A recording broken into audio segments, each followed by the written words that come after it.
Welcome to The Missing Link, where past experiences can help your future. All right, it's time to talk. If you're here because you're wondering if there's something up with your child, I hope there isn't, but if there is, this is a good place to get a lot of information. If you're looking for answers and you have a kid that's been diagnosed as ADHD, ODD, autism, and right down to vestibular disorder, I'm going to tell you a lot. Not that I'm any expert on any one of them, but I've got a lot of information that just isn't out there with most of the teachers you see, a lot of the therapists you see. You guys don't have medical degrees. You're not psychiatrists. You're just good people with children and no manual. Yep, no manual. I have a manual for my TV. I have a manual for the switcher that I bought for my TV. But I have a child, and I have no manual. No place to check when I'm worried. That's what this place is. A place we're going to talk about symptoms, talk about therapies, and we're going to talk about the psychology of raising a kid. Kids that have disorders. I read an article about a year or two ago where a psychiatrist talked about how you react to your children. And it said, if you treat a child, and they were talking about a specific disorder at the time, but I've already mentioned that disorder. So they said, if you treat a child with this disorder and you treat them like a normal child, you are going to have trouble. Now, have you heard that yet? They said a parent with normal parenting skills can do things and say things like they would to a normal kid. The normal kid will get it, and the normal child will grow up happy. They think you're nice to them, maybe not all the time, but you're going to have a normal relationship with your child. But if you have one with a specific disorder and you act normal, you just created a ticking time bomb. I'll give you an example later, but who wants to do that? This is the rest of your lives. You have a child, an adorable child, you love them to death. And they grow out of that cutesy phase, and they get into school, and they start getting attitudes, or maybe they start having learning problems. And you're just there to help. You're thinking that the teachers, when they get in school, if you already have some concerns, you said, well, they'll grow out of it, and the teachers will help, and we'll get them there. They could be as smart as a whip, super smart, but you still have concerns, or they're having learning problems, or you find out they're having learning problems when they're in school. Well, I had a child that had more than one of the disorders I mentioned. He went to school. He went through first, second, third, fourth, fifth, sixth, seventh grade. And his mother and I were going crazy. There's something off about this kid. We're looking around. We took him to a neurologist. The neurologist said he's fine. Send him outside to play. Took him to a psychiatrist. The psychiatrist, after I can't even remember now, it's been a while, say 3 to 5 sessions max, put him on Ritalin. That's the medicine of choice when my oldest was 13. Put him on Ritalin. Well, it didn't have a great reputation, and for a variety of reasons, we decided not to put him on it. But he said, put him on it because he's anxious. That's it, anxious. He didn't say he had ADHD, of which Ritalin was the medicine of choice. He said he's anxious, put him on it. Well, that alone wasn't a good enough answer. And I'm telling you guys, if you're out there getting by, getting so-so treatment, it's time to raise the bar. I have information that will help you raise the bar. We're going to ask questions of you guys. And then we're going to talk about what you should look at when it comes to the psychology of this whole thing. The last thing you want to do is not get along with your child when they get older. And in today's society, that's hard enough to begin with.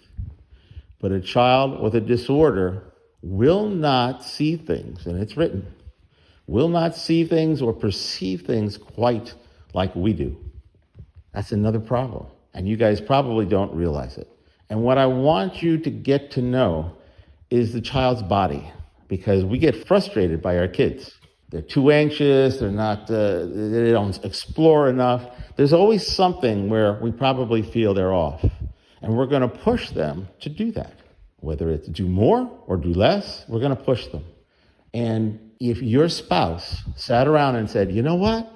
You shouldn't be eating those sweets, or you shouldn't be having that caffeine, or maybe you shouldn't have that cigarette or vape. And every time you do it, they say, what are you doing? You shouldn't have that. That's no good for you. Or you should be eating, I don't know, spinach.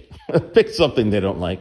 But you should be eating something else. You don't need those sweets. That's not good for you.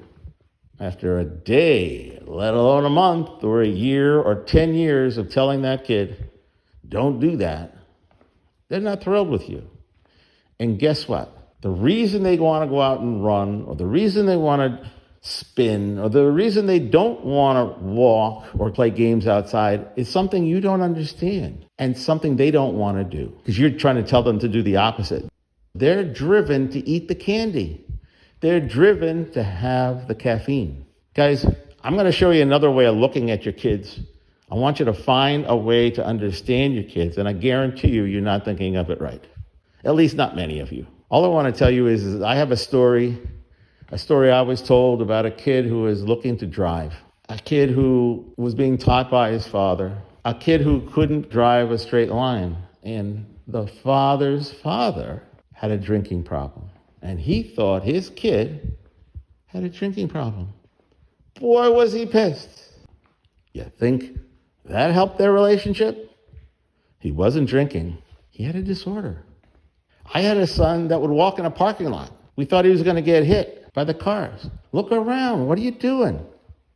We found out that it wasn't that he was being neglectful. It's that he could barely handle walking in the parking lot. He's 13, gang. Not one human being that I knew, including his parents, his grandparents, the doctors, the teachers, not one of them saw the problem. And yet this kid was just getting by. All right, that's it. I'm going to line up some things, make them a little clearer. I'm going to try to make it as interesting as I can. But we're going to raise the bar on where you're at because it's the rest of your life. It's the rest of your child's life. And just one last thought. You have a child who's struggling learning. What if I told you I have one thing that they might go from a D to an A on the very first test because they've been trying to learn the things and the knowledge is in there. And my youngest did just that. First grade, all D's. Therapist told us something, teacher listened, take the test, he got an A. It's not a trick. It's an issue with the body. So I hope you guys will come back. I'm going to put out another podcast real quick. We're going to talk about different issues. I'm going to show you why it's worth coming and listening and talking and sharing. That's what we need to do. The system is not going to get you the information you need and not quick enough. Come back. I hope you come back. I hope to talk to you next time. Next time I'll get it right, but for now I'll stay right here where I belong. If I make the same mistake twice, I'm old enough to know where I went wrong. Don't tell me what to say, I won't listen anyway. I'm waiting for... Please note, nothing in this podcast is intended to be considered medical advice or a substitute for medical advice. References: Brain Training, New Hope for Children with Delayed Development by Michelle Lewis McAlpin, PhD. Brain Training Associates, Inc., Plano, Texas. Copyright 2004. Again, Michelle Lewis McAlpin. A manual was provided by a cognitive rehabilitation therapist, Catherine Phillips. I have listed here as a name as I Know You Can, all one word, I-N-O, the letter U-C-A-N.